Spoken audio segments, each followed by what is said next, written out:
各位乡亲，大家好，欢迎收看《华视在地新闻》，我是徐英莹。今仔日是五二节，祝大家五二节如意。这五二节食肉粽，验过中华鹿港人伫这个时阵食什么？食煎堆，用面粉加糯米粉搅搅南水做的。这个口味有咸有甜，用鼎煎做一个饼形，有真高的古早味。验过是安怎爱食这款物件？因为讲食这个煎堆，代表是女娲补天，会使祈求来年风调雨顺。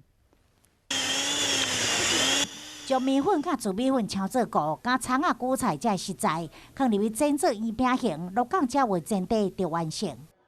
哦，好好食的，吃起来感觉哪？很香很脆，很香很脆，很像蛋饼还是葱油饼吗？葱油饼。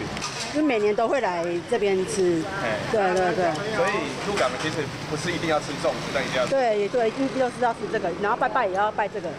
一般拢是食粽，但是鹿港人是食煎底，才有过五日节的感觉。这个风俗的由来是跟女娲补天有关系。当时啊，天破了一个洞，所以啊，我们的地上的那些民众哈，就用面粉加上蛋加上糖，然后来煎一个很大的面饼，然后协助女娲补这个天。除了食煎底以外，鹿港的庙宇嘛举办跋杯比赛，闹热一个。 跋杯比赛相关的奖励是价值2000多块的鲍鱼罐头，吸引不少人来到现场试一下手气，讨一下吉利。